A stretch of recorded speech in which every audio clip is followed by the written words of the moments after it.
আপনার সন্তানকে ভালো মানুষ হিসাবে গড়ে তুলবার টার্গেট করতে হবে। সে স্কুলে পড়ুক কিংবা মাদ্রাসায় পড়ুক, আপনার টার্গেট হতে হবে, লক্ষ্য হতে হবে যে আমার সন্তানকে আমি মানুষের মতো মানুষ হিসাবে গড়ে তুলব। সে সৎ মানুষ হবে, আর কিছু হোক বা না হোক। সে ডাক্তার ইঞ্জিনিয়ার হতে পারুক বা না পারুক, সে বিসিএস ক্যাডার হতে পারুক বা না পারুক, সে সেনাবাহিনীতে ভালো কোনো অফিসার র্যাঙ্কে চান্স পাক বা না পাক, সে ভালো পরিচিত পপুলার কোনো আলেম বা তুখুর কোনো হাফেজ হতে পারুক বা না পারুক, সে যেন ভালো মানুষ হয়, সে যেন মুত্তাকি হয়, সে যেন পরহেজগার হয়। আমি আমার সন্তানদেরকে সবসময় বলি, তোমাদের পরীক্ষার ফলাফল ভালো হোক সেটা আমি চাই, কিন্তু এর চাইতে অনেক বেশি চাই তোমার নামাজটা দেখে যেন আমার নয়ন জুড়ায়, তোমার আচরণটা দেখে যেন আমার দিলটা প্রশান্ত হয়। এটুকু যদি তুমি আমাকে দিতে পারো, তোমার ফলাফল যদি খারাপও হয়, আমার কোনো টেনশন নাই, কোনো দুঃখ নাই, তার জন্য আমার কোনো আফসোস নাই, তোমাকে আমি কিচ্ছু বলবো না। বেশিরভাগ বাবা মা তারা চান তাদের সন্তান যেন দুধে ভাতে থাকুক। একটা কথা আছে না, আমার সন্তান যেন থাকে দুধে ভাতে। আপনার সন্তান দুধে ভাতে থাকুক, ভালো উপার্জন করুক, তার ভালো কেরিয়ার করুক, এটা আপনি চান, এটা চাওয়াটা দোষের না। কিন্তু এর চাইতে বড় চাওয়া উচিত আমার সন্তানটা যেন সৎ হয়, ভালো মানুষ হয়। কয়জন বাবা, কয়জন অভিভাবক আপনি এই সমাজে দেখাতে পারবেন যেই অভিভাবক তার সন্তানকে বলে, বাবা তুমি অনেক বড় শিক্ষিত হতে পারো আর না পারো, তুমি সৎ মানুষ হবে। বরং উল্টা আমাদের সমাজে দেখি, সন্তানের জন্মের তারিখটা বেশিরভাগ বাবা মা ভুল লেখেন, ইচ্ছাকৃত ভুল না, মিথ্যা লেখেন। কেন? যাতে বেশি দিন চাকরগিরি করতে পারে, বেশি দিন সরকারি বা বিভিন্ন প্রতিষ্ঠানে চাকরগিরি যেন করতে পারে, সেই সুযোগ পাইয়ে দেওয়ার জন্য জীবনের শুরুতে একটা মিথ্যা গেঁথে দেয়। অনেক বাবা মা আছেন যারা বিভিন্ন স্কুলে তাদের সন্তানরা যে পড়াশোনা করে তাদের জন্য নকল কিনে এনে সন্তানদেরকে সার্ভ করে দেন, সাপ্লাই করে দেন। এরকম বাবা মা আছে না? নাই এই সমাজে আছে না, শুধু ভরে আছে। অর্থাৎ বাবা মার হাবভাব দ্বারা তারা বোঝাতে চান যে দেখো, আমি নিজে তো টাকার মেশিন, সারাদিন পয়সা ছাড়া আর কিছু চিনি না, অতএব আমার ঘরে জন্ম হয়েছে তোমাকেও টাকার মেশিন হতে হবে বাবা। দিন শেষে বাপ সন্তান সবাই মিলে আমরা টাকার মেশিন হয়ে যাব, দুনিয়া মানি ছাড়ার কিছু বুঝি না। আজ শিক্ষিত সন্তান নিয়ে বাবা মা যতটা সুখে আছেন, এই সমাজে এত শিক্ষিত সন্তান না থাকলেও বাবা মারা অনেক বেশি সুখী ছিলেন, সন্তানরা অনেক বেশি সুখী ছিলেন একটা সময়। শুধু পার্থক্য এইটুকু, তাদের মধ্যে নীতিনৈতিকতা ছিল, এখন নীতিনৈতিকতা নাই। আমি শিক্ষার বিরুদ্ধে বলছি না, শিক্ষা তো আমাদের লাগবেই, কিন্তু শিক্ষার পাশাপাশি যদি নীতিনৈতিকতা না থাকে, তো এই শিক্ষা জাতিকে যতটা উপকার করবে তার চেয়ে বেশি ক্ষতিগ্রস্ত করবে। দেশের উন্নতি যতটা করবে, দুর্নীতি তার চেয়ে বেশি করবে। অতএব একজন আদর্শ অভিভাবক হিসাবে আপনার সন্তানকে যদি আপনি মানুষের মতো মানুষ হিসাবে গড়ে তুলতে চান, আপনার টার্গেট হতে হবে আমার সন্তান দুধে ভাতে থাকুক আর না থাকুক, আমার সন্তান থাকবে সত্যের সাথে, আমার সন্তান থাকবে ন্যায়ের সাথে, আমার সন্তান থাকবে নিষ্ঠার সাথে। আপনার সন্তানকে বলতে হবে, বাবা আশপাশে মানুষের গাড়ি বাড়ি, তাদের সম্পদ, এগুলোর চমক তোমাকে যেন বিভ্রান্ত না করে। তোমার বাবা হিসাবে আমি অসৎ উপার্জন করি নাই, তুমি অসৎ উপার্জন করবে না। এদেশে কিছু আদর্শবান মানুষের বড় বেশি প্রয়োজন। বড় দুর্ভিক্ষ চলছে, প্রতিটা টেবিলে, প্রতিটা অফিসে, প্রতিটা প্রতিষ্ঠানে দুর্নীতিবাজদের এমন মহড়া, এমন মহোৎসব আজ সর্বদা চতুর্দিকে এমনভাবে প্রতিষ্ঠিত হয়েছে যে গোটা জাতি তৃষ্ণার্ত মরুভূমি যেরকম পানির জন্য হাহাকার করে, কিছু সৎ নাগরিকের জন্য গোটা জাতি আজ হাহাকার করছে। আর সেই হাহাকারের সে অভাব নিরূপণ করবার জন্য কিছু ওলামা একরাম নির্লস চেষ্টা চালিয়ে যাচ্ছে। সময়ত অভিভাবকবৃন্দ, আপনার সন্তানকে ছোটবেলা থেকে শিখাবেন, বাবা আশেপাশে মানুষের অবৈধ উপার্জনের যে এটা দেখে তুমি বিভ্রান্ত হবে না। মনে রাখবে, এই মানুষগুলোর অনেক সম্পদ আছে, পয়সা কড়ি আছে, কিন্তু সে নিজেকে জানে সে একজন আস্ত চোর, সে একজন আস্ত ডাকাত, সে একজন আস্ত দুর্নীতিবাজ, সে একজন আস্ত অসৎ মানুষ, সে একজন খারাপ মানুষ। এই অপরাধবোধের অদৃশ্য দাহন তাকে জ্বালাতে থাকে। অতএব তুমি তার সেটা দেখবে না, তুমি সততার সাথে চলবে। তোমার ভেতর থেকে একটা আওয়াজ তোমার কাছে আসবে যে আলহামদুলিল্লাহ, আমি কোনো অসৎ উপায়ে উপার্জন করি নাই। অতএব আমাদের সন্তানদেরকে মানুষের মতো মানুষ হিসেবে গড়ে তোলবার জন্য প্রথম লক্ষ্য হবে যে তারা ভালো মানুষ হোক। আপনার সন্তান পরীক্ষার হলে যাচ্ছে, কয়জন বাবা মা আছেন যে এই কথা বলতে পারেন যে আমার সন্তানকে বলেছি যে বাবা পরীক্ষার হলে গিয়ে কোনো নকল করবে না, অবৈধ উপায়ে তুমি কোনো কিছু আনসার করার চেষ্টা করবে না, খাতায় কিছু লেখার চেষ্টা করবে না, কারোর কাছ থেকে দেখে দেখে লেখার চেষ্টা করবে না, তুমি যা জানো তা লিখবে, তুমি ফলাফল যাই পাও আমরা অ্যাপ্রিসিয়েট করব। কোথায় সে বাবা মা আজ? বরং উল্টা বাবা মা সন্তানকে খোঁচা মেরে চাপ দিয়ে সন্তানকে ডিপ্রেসড করার হাজারো নজির আমাদের সামনে আছে যে কেন তুমি পারো নাই, পাশে বাসার ছেলেটা এত ভালো রেজাল্ট করলো আমি মুখ দেখাতে পারি না, তুমি কেন পারো নাই। এই চাপ দেওয়া মানুষ পাওয়া যায়, কিন্তু মা বাবাকে সন্তানকে সততার দীক্ষা দেওয়ার মানুষ পাওয়া যায় না। সময়ত উপস্থিতি, আমি আবারও বলছি, আমি আমার সন্তানদেরকে সবসময় বলি আপনাদের সঙ্গে শেয়ার করা যাতে করে আপনাদের কারোর উপকার যেন হয়। আমি সবসময় তাদেরকে বলি দেখো, পরীক্ষা ভালো ফলাফল করতে পারো কি না পারো, তুমি ভালো মানুষ হওয়ার চেষ্টা করো, তোমার অ্যাটিটিউড থেকে আমি সেটা দেখবো, তাতেই আমি হ্যাপি আলহামদুলিল্লাহ। আল্লাহ তাআলা আমাদের সন্তানদেরকে ভালো মানুষ হিসেবে গড়ে তোলবার জন্য আমাদেরকে যোগ্য অভিভাবক হওয়ার তৌফিক দান করুন। তাহলে প্রথম কাজ হলো টার্গেট ঠিক করতে হবে যে আমার সন্তানকে আমি ভালো মানুষ, নেক, মুত্তাকি, পরহেজগার বানাবো, এরপরে অন্য কিছু হবে বা না হবে সেটা পরের বিষয়। আমার প্রাথমিক টার্গেট থাকবে সে একজন পরোপকারী মানুষ হবে, সে একজন সমাজমুখী মানুষ হবে, সে একজন কল্যাণকামী মানুষ হবে, সে সমাজের সবার কাজ করবে, যেখানেই যাবে সে মানুষের উপকার করবে, কোনোদিন ক্ষতি করবে না, এই মানুষ হবে। এবার সে ডাক্তার হোক, সে ইঞ্জিনিয়ার হোক, সে বিসিএস ক্যাডার হোক, সে অন্য কিছু হোক, সে মাদ্রাসা পড়ুয়া হোক, এমনকি সে যদি গতানুগতিক শিক্ষা শিক্ষিত নাও হয়, তারপর অন্তত এই জাতির কোনো ক্ষতিকর কোনো কিছু তার দ্বারা হবে না ইনশাআল্লাহ তাআলা। নাম্বার 2, অভিভাবক হিসাবে আমাদের চোখের পানিটা অনেক বেশি গুরুত্বপূর্ণ। চোখের পানি মা বাবার সন্তানদের জন্য অনেক গুরুত্বপূর্ণ। কিছু মানুষের দোয়া আল্লাহ তাআলা ফিরিয়ে দেন না, এর ভিতরে মা বাবার দোয়া অনেক গুরুত্বপূর্ণ। আমি আমার শৈশবে আমার মায়ের সে কান্না এখনো মনে হয় আমার কানে ভাসে। যখন মাদ্রাসায় যেতাম তো মা কাঁদতে থাকতেন, যখন বাসায় আসতাম, বাড়িতে আসতাম, নামাজের বিছানা মা কাঁদতে থাকতেন। আমার বাবার বহু কান্না আমার এখনো কানে ভাসে। তাহাজ্জুদের সময় নিজে হয়তো ঘুমিয়েছিলাম, বাবার কান্নার আওয়াজে ঘুম ভেঙেছে, নাম ধরে ধরে দোয়া করতেন। তো সন্তানদের জন্য বাবা মার দোয়া অনেক গুরুত্বপূর্ণ। সৈয়দ আবুল হাসান আলী আন-নাদবী রহমতুল্লাহ আলাই ভারতবর্ষের অনেক বড় একজন আলেমে দ্বীন, মুসলিম বিশ্বের নোবেল খ্যাত কিং ফয়সাল অ্যাওয়ার্ড প্রাপ্ত মানুষদের, বিরল মানুষদের একজন ভারতবর্ষের সৈয়দ আবুল হাসান আলী আন-নাদবী রহমতুল্লাহ আলাই মাত্র 17-18 বছর বয়সের মধ্যে তাঁর লেখা, মানে এই বয়সের মধ্যে লেখা বই মাজা খাসির আল আলমিন হাতাতুল মুসলিমিন গোটা আরব বিশ্বের বিবেককে জাগ্রত করে দিয়েছে, গোটা আরব বিশ্বকে কাঁপিয়ে দিয়েছে। এমন একটি আরব বিশ্বের সমৃদ্ধ লাইব্রেরি পাওয়া অসম্ভব যে লাইব্রেরিতে সৈয়দ আবুল হাসান আন-নাদবী রহমতুল্লাহ আলাইহির আরবিতে লেখা এই বইটা নাই। এই বইয়ের ভূমিকা আমি পড়েছি। উনি নিজে লিখেছেন যে আমি এই বই যখন লিখেছি তখনও পর্যন্ত আমি কোনো আরব দেশে যাই নাই, কোনোদিন হজ ওমরা করি নাই, কোনো অ্যারাবিয়ানের সাথে দেখা হয় নাই, তারপরেও এমন আরবি ভাষায় লিখেছেন যে গোটা আরব বিশ্বের বিশ্ববিদ্যালয়গুলোতে তার সে বই সবচেয়ে বেশি সমাদৃত। সময়ত উপস্থিতি, এমন বড় প্রতিভাবান, যোগ্যতা সম্পন্ন এত বড় একজন আলেমে দ্বীন, এত বড় একজন মুফাক্কির ইসলাম, তার একটা বই আছে মেরি আম্মা, আমার আম্মা জান, বাংলা অনুবাদ হয়েছে। তিনি এই বইয়ে তার মা সম্পর্কে অনেক কথা লিখেছেন। তার ভিতরে একটা কথা হলো, তিনি বলেন আমার মা সবসময় দোয়া করতেন, আয় আল্লাহ এক সে হাজারোं की जरूरत पूरी फरमा, আয় আল্লাহ এক সে হাজারোं की जरूरत पूरी फरमा। উত্তরপ্রদেশের লখনৌর তারে মা আল্লাহর কাছে বলতেন, আল্লাহ আমার এই এক আলিমিয়া, ওকে দিয়ে 1000 আলেম যে কাজ করতে পারে তাকে তার থেকে সেই কাজ আপনি নিয়ে নেন। 1000 আলেম জাতির যে উপকার করতে পারে, মুসলিম মিল্লাতের মানব জাতির যে উপকার করতে পারে, ও একা যেন সেই কাজটা করতে পারে, 1000 মানুষের কাজ তার একা থেকে করার তৌফিক দান করেন। এভাবে দোয়া করতেন। আমার তো মনে হয় হাজার নয় বরং লাখো লাখো আলেমের কাজ আল্লাহ তাআলা তার থেকে নিয়েছেন।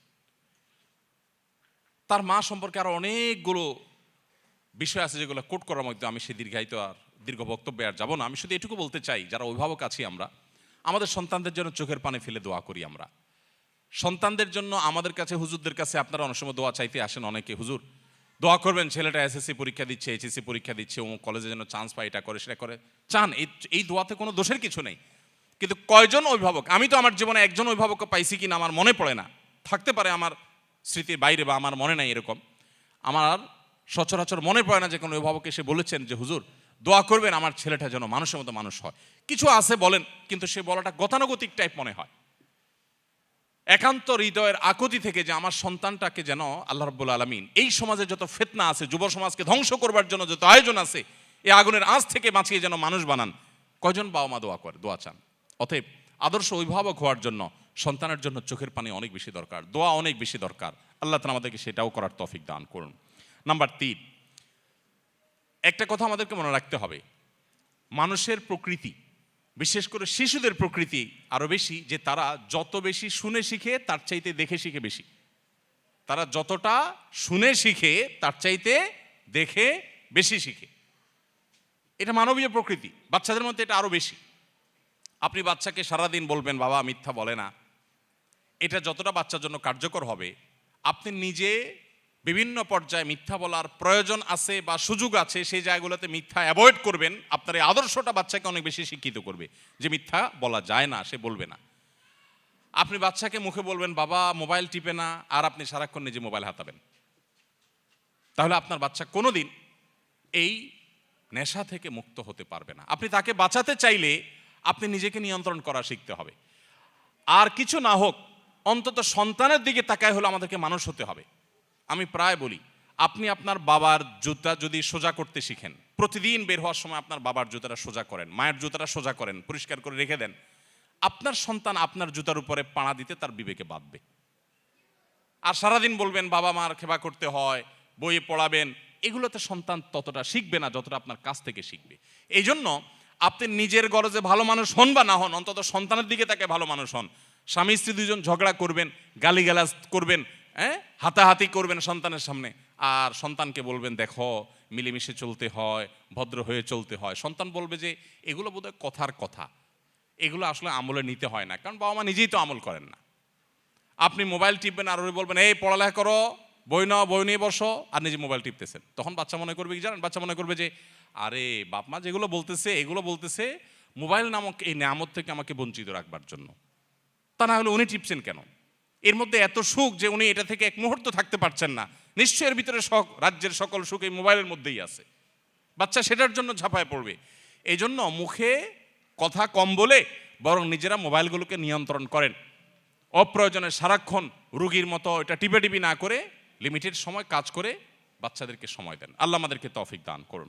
তাহলে সন্তানের সামনে মডেল হয়ে যেতে হবে, ভালো মানুষের মডেল হয়ে যেতে হবে। আপনি যেটা চান সন্তান হোক সেটা আপনি নিজে করে সন্তানকে দেখাবেন। আপনার তাহাজ্জুদের কান্নায় আপনার সন্তানের যদি ঘুম ভাঙে, এই সন্তানকে ফজরের জন্য ডাকা লাগবে না ইনশাআল্লাহ। কিন্তু আপনি নিজে যদি কোন রকম ডুমায় ফজর নামাজ পড়েন, এরপরে বাচ্চাকে ডাক করেন, এটা খুব বেশি কাজে আসবে না। সময়ত উপস্থিতি, চতুর্থত যে পয়েন্টটি আমি বলতে চাই তা হলো সন্তানদেরকে সময় দিন। আমাদের এখন ব্যাপারটা হয়ে গেছে পরীক্ষার চিন্তায় যে ছাত্রের আর পড়ালেখা করার সুযোগ হয় না সেই ছাত্রের মতো। এটা কথা আছে না যে পরীক্ষার টেনশনে কি পড়ালেখার সুযোগ হয় না। আমাদের এখন সন্তানদের উন্নত উজ্জ্বল ভবিষ্যতের জন্য মা মায়ের কাজ নিয়ে, বাপ বাপের কাজ নিয়ে এত ব্যস্ত যে সন্তানকে সময় দেওয়ার সুযোগ নেই। যে সন্তানের জন্য আপনি এত কিছু উপার্জন করবেন সেই সন্তানকেই আপনি সময় দিচ্ছেন না, তাহলে আপনার চেয়ে বোকার কি হতে পারে? সন্তানদের সময় দিন।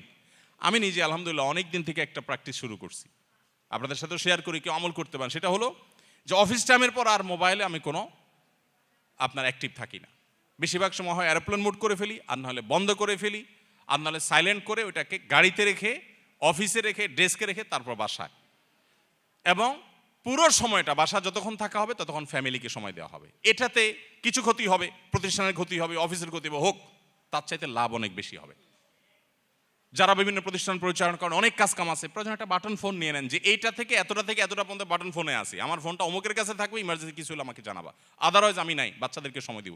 বেশিরভাগ বাপ দেখবেন বাসায় ঢুকতে মোবাইলে কথা বলতে, হ্যাঁ ভাই ঠিক আছে অমুক জায়গায় এতটা মাল পাঠায় দেন, এসব বলতে ঢুকে।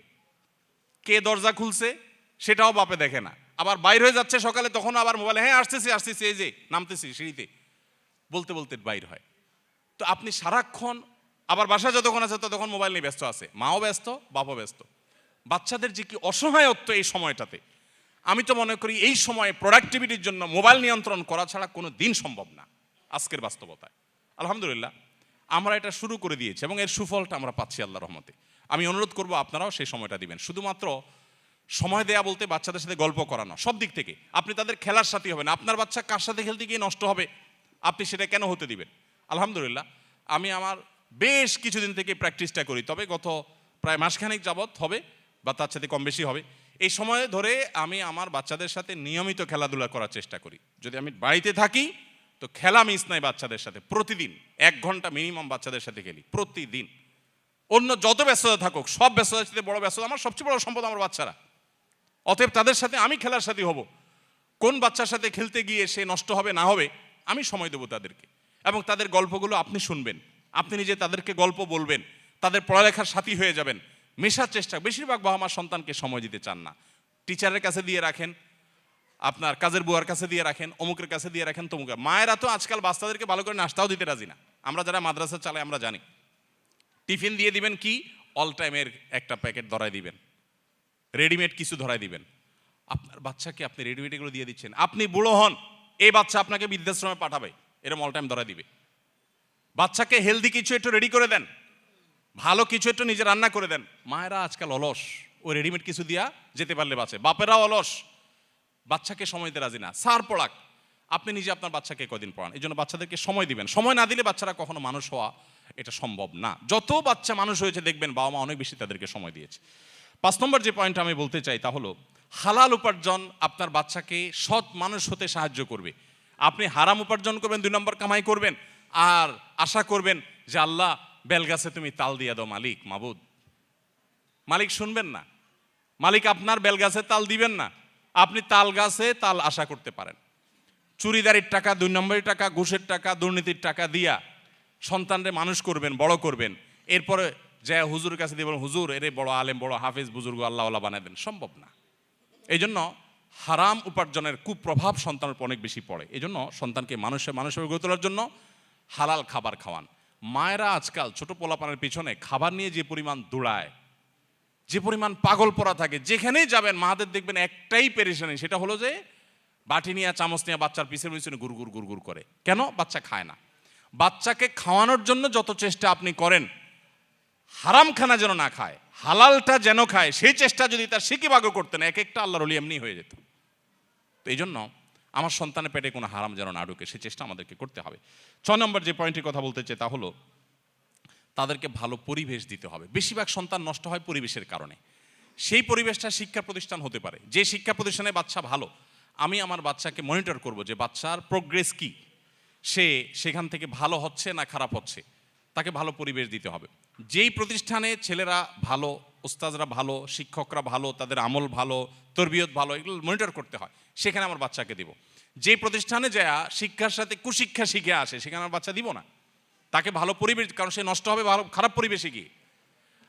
একটা পচা আলু যদি আপনি 1 বস্তা ভালো আলুর পাশে রেখে দেন, দেখবেন আশপাশে 2টা প্রথম পচবে, এরপরে 4টা পচবে, পচে পুরো বস্তা পচে শেষ হয়ে যাবে। খারাপ জিনিসের প্রভাব এত বেশি। অতএব আপনার বাচ্চা, আপনি যে ফ্যামিলির সাথে বন্ধুত্ব থাকবে, বন্ডিং থাকবে, আসা যাওয়া থাকবে, আপনি দেখবেন সে ফ্যামিলি বাচ্চাগুলো কি করে। ওইগুলো গেমে আসক্ত, ওইগুলা কার্টুন দেখার রুগী। তো আপনি নিশ্চিত থাকেন আপনার বাচ্চার ভিতরে কুপ্রভাব আসবেই আসবে। আপনি সেই ফ্যামিলি বাচ্চার সাথে মিশবেন যারা এই গেম, কার্টুন আর এই সমস্ত আজেবাজে জিনিসে আসক্ত নাই। আজকাল যত বাচ্চা কাচ্চা আছে দেখবেন বেশিরভাগই আমার কাছে অসুস্থ মনে হয়। অসুস্থ মনে করেন বাসায় কোনো মেহমান আসছে, দেখবেন চিপিচিপোলা পান এরকম ঠুস ঠুস করে শুধুমাত্র গুলি দেখায়, কারণ সারাদিন সে কার্টুনে কি দেখে, এসব দেখে। সব বাচ্চা দেখবেন, বেশিরভাগ বাচ্চা দেখবেন ক্রেজি হয়ে উঠতেছে, তাই না? খুব জেদি হয়ে উঠতেছে। মা বাবা আবার গর্ব করে বলে বাচ্চাটা অনেক রাগী, মানে মনে হচ্ছে যে উনি অনেক গর্ববোধ করতেছে এটার কারণে। বাচ্চা যে অসুস্থ এটা জানেই না। আমরা আমাদের শৈশবে যেসব বাচ্চা কাচ্চা দেখছি এখনো মনে পড়ে। আমাদের বয়সের যারা আছেন, আরো সিনিয়র যারা আছেন তারা জানেন, বাচ্চা বেশিরভাগ চুপচাপ থাকে। এরকম বাচ্চাদেরকে বেশিরভাগ দেখা যাইতো বেশি ক্ষুধা লেগে গেছে, ব্যথা পাইছে, একটু কামতো টানতো। আর এখন পোলাপান 1.5 বছর 1 বছর থেকে পোলাপান দেখা যায় এমন ক্রেজি যে চুন থেকে নুন খসছে তো সব ভাঙচুর শুরু করে দেয়, তাই না? কারণ সারাদিন কার্টুনে এবং সারাদিন ভিডিও গেমসে সে ওইগুলোই দেখে, মার কাট ছাড়া আর কিছু নেই। তো বাচ্চার মধ্যে এগুলোর কুপ্রভাব পড়ে। আপনার বাচ্চাকে ভালো মানুষ হিসাবে গড়ে তোলবার জন্য পরিবেশটা অনেক গুরুত্বপূর্ণ, যে সে কোন পরিবেশ পাচ্ছে। এই জন্য আপনি সেই ফ্যামিলির সাথে বন্ধুত্ব করবেন যে ফ্যামিলি বাচ্চা থেকে আপনার বাচ্চা ভালো কিছু শিখবে। আমি ব্যক্তিগতভাবে খুঁজবো যে সেরকম ফ্যামিলি বাইর করি, মাশাআল্লাহ ফ্যামিলি বাচ্চারা খুব ভালো, বাপ মাগুলো খুব ভালো, তাহলে তাদের বাসায় যেতে হবে, তাদেরকে বাসায় দাওয়াত দিয়ে আনতে হবে, তাদের সাথে সম্পর্ক তৈরি করতে হবে, তাহলে আমার বাচ্চারা ভালো কিছু শিখবে। এই চেষ্টা আপনার মধ্যে থাকতে হবে, তাদেরকে ভালো পরিবেশ দিতে হবে। 7 নম্বর এবং সর্বশেষ পয়েন্ট যেটি বলতে চাই তা হলো, বাচ্চাদেরকে বিশেষ করে তারা যখন একটু বড় হতে শিখবে, আল্লাহ ভীরু মুত্তাকি পরহেজগারদের সোহবতে, তাদের মজলিসে, তাদের বৈঠকে, তাদের দার্সে, তাদের প্রোগ্রামগুলোতে নিয়ে যাবেন, তাদের সাথে কথা বলাবেন। এগুলোর প্রভাব, ইতিবাচক প্রভাব বাচ্চার মধ্যে পড়ে। আল্লাহ তাআলা আমাদের সবাইকে সুসন্তানের বাবা মা হওয়ার তৌফিক দান করুন। আমাদের সন্তানদেরকে, আমাদের পুরো পরিবারের সমস্ত সদস্যদেরকে আল্লাহ তাআলা মুত্তাকিদের ইমাম হওয়ার তৌফিক দান করুন। আমাদের সন্তানদেরকে আমাদের নয়ন জোড়ানোর মতো সন্তান হওয়ার তৌফিক দান করুন। মা বাবা হিসাবে আমাদেরকে আদর্শ মা বাবা হওয়ার তৌফিক দান করুন। আজ সৎ মানুষের যে দুর্ভিক্ষ চলছে, যে অভাব চলছে, মুত্তাকি পরহেজগার মানুষের যে খরা চলছে, এই খরা কাটাবার জন্য আমাদেরকে সংকল্প করতে হবে, সিরিয়াস হতে হবে, সব দিক থেকে আমাদেরকে নড়ে চড়ে বসতে হবে। আল্লাহ তাআলা আমাদের সবাইকে সেই তৌফিক দান করুন। ভাইরা আমার, সম্মানিত ভাইরা বোনেরা আমার, যদি আপনার সন্তানকে মানুষের মতো মানুষ হিসেবে গড়ে তুলতে পারেন, আল্লাহর শপথ করে বলছি, আপনার এই পরিবার উপভোগ্য হবে, চরম উপভোগ্য হবে, দুনিয়াটা জান্নাতে পরিণত হবে। যখন আপনার সন্তানটা দেখবেন যে মায়ের সামনে মাথাটা উঁচু করে কথা বলতে লাজ বোধ হয়, লজ্জা বোধ হয়, যখন দেখবেন বাবা কোনো কথা বললে ফিরে আরেকটা কথা বলার মতো সাহস হয় না, এই সন্তানকে এখন ঘরে ঘরে আছে? আরে ঘরে ঘরে তো দেখা দূরের কথা, গোটা সমাজে খুঁজে এরকম একটা সন্তান পাওয়া যায় না। বেশিরভাগ দেখবেন বেয়াদব, উগ্র, উচ্ছৃঙ্খল, এবং কোনো শিক্ষা নাই, নীতি নাই, নৈতিকতা নাই, আদর্শ নাই, নষ্ট এবং নষ্টের ছড়াছড়ি চতুর্দিকে। কোথায় সে সন্তান? যে সন্তান মায়ের বাবার আগে হাঁটবে না, যে সন্তান মায়ের আগে কথা বলবে না, বিনয় থাকবে। এরকম সন্তান যদি থাকে, আপনার সন্তান অনেক বড় অফিসার না হোক, আপনার সন্তান অনেক পয়সা কামাই না করুক, অনেক বড় পদের অধিকারী না হোক, আপনার সন্তান যাই হোক না কেন, যদি এরকম সন্তান আপনাকে আল্লাহ তাআলা দেন, তো আপনি দেখবেন আপনার পরিবারটা, আপনার জীবনটা জান্নাতি জীবন হয়ে গেছে। আল্লাহ তাআলা আমাদের সবাইকে, আমাদের সন্তানদেরকে মুত্তাকি পরহেজগার ভালো মানুষ হিসেবে গড়ে তোলবার সংকল্প প্রতিটি ঘরে ঘরে করার তৌফিক দান করুন, এবং তার জন্য যা যা করণীয় আছে সেই করণীয়গুলো আল্লাহ তাআলা আমাদের সবাইকে করার তৌফিক দান করুন। মনে রাখবেন, সন্তান যদি অমানুষ হয় তার ডিসক্রেডিট আপনার, সন্তান যদি মানুষ হয় তার ক্রেডিটও আপনার। সন্তান ভালো কিছু হয়েছে সেটা যেরকম আপনার অর্জন, সন্তান খারাপ কিছু হয়েছে সেটা আপনারই ত্রুটি। অতএব সন্তানের মধ্যে কোনো ত্রুটি দেখলেন চিন্তা করতে থাকুন, আমার ঘাপলাটা কোন জায়গায়, আমার ঝামেলাটা কোন জায়গায়, যার কারণে সন্তানের মধ্যে এই খারাপ দিকটা আমি দেখতে পাচ্ছি। আল্লাহ তাআলা আমাদের সবাইকে আদর্শ বাবা মা হওয়ার তৌফিক দান করুন। আমরা যদি আদর্শ বাবা মা হই, তাহলে আমরা আদর্শ জেনারেশন পাবো। আদর্শ জেনারেশন যদি পাই, তো আদর্শ দেশ এবং আদর্শ সমাজ গড়ে উঠবে। আল্লাহ আমাকে, আপনাকে, আমাদের সবাইকে সেগুলো করার তৌফিক দান করুন। জাযাকুমুল্লাহু খায়রা ওয়া আখিরু দাওয়ানা আনিল হামদুলিল্লাহি রাব্বিল আলামিন।